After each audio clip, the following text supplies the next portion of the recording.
महादेव का एक ऐसा परम भक्त जिसने स्वयं महादेव को ही अपने पेट में निगल लिया।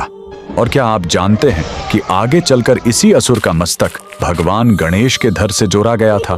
आइए जानते हैं रोंगटे खड़े कर देने वाली यह कहानी। यह अद्भुत कथा शिव पुराण की है जो प्राचीन काल में घटी थी। यह खूंखार राक्षस गजासुर था जो असुर राज महिषासुर का पुत्र था। जब माता दुर्गा ने महिषासुर का वध कर दिया तो अपने पिता की मौत का बदला लेने के लिए गजासुर ने हिमालय की बर्फीली चोटियों पर बिना कुछ खाए पिए महादेव की घोर तपस्या शुरू कर दी। सदियों की तपस्या से प्रसन्न होकर भोलेनाथ प्रकट हुए, लेकिन इस चतुर असुर ने अमृता नहीं मांगी। उसने महादेव से कहा, हे प्रभु, आप हमेशा के लिए मेरे पेट में समाहित हो जाइए।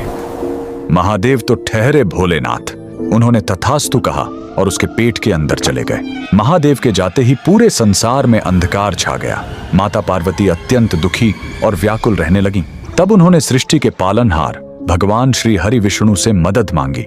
प्रभु ने एक अत्यंत सुंदर और अलौकिक लीला रची। उन्होंने महादेव के परम भक्त नंदी को एक बेहद आकर्षक नृत्य करने वाले बैल के रूप में सजाया और स्वयं एक ग्वाले का रूप धारण कर गजासुर के राज्य पहुंच गए। गजासुर के दरबार में पहुंचकर उस ग्वाले ने अपनी बांसुरी से ऐसी दिव्य और मधुर धुन छेड़ी कि पूरा राज्य मंत्रमुग्ध हो गया। उस अलौकिक संगीत पर अपने आराध्य शिव के वियोग में तड़प रहे नंदी ने ऐसा अद्भुत और भक्तिमय नृत्य किया कि गजासुर अपनी सुध बुद्ध खो बैठा। अहंकार और अत्यधिक प्रसन्नता में आकर उसने कहा, मांगो ग्वाले, तुम्हें क्या वरदान चाहिए? ग्वाले ने तुरंत मुस्कुराते हुए कहा, अगर देना ही है तो अपने उदर से महादेव को बाहर निकालो।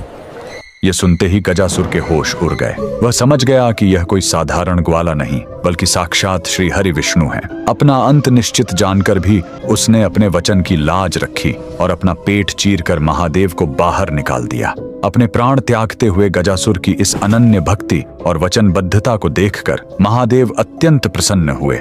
गजासुर ने मरते हुए कहा, प्रभु, आपके निवास से मेरा शरीर अत्यंत पवित्र हो गया है।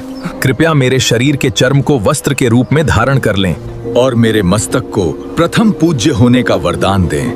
भगवान ने उसे यह दोनों वरदान दे दिए और यही वह रहस्य है। युगों बाद जब महादेव ने क्रोध में अपने ही पुत्र श्री गणेश का सिर धड़ से अलग किया था तो शिव जी के गणों ने उत्तर दिशा के जंगलों से इसी गजासुर का सुरक्षित मस्तक लाकर भगवान गणेश के धड़ से जोड़ा था। भक्तों के अधीन रहने वाले उन परम दयालु भोलेनाथ के लिए कमेंट में हर हर महादेव जरूर लिखें।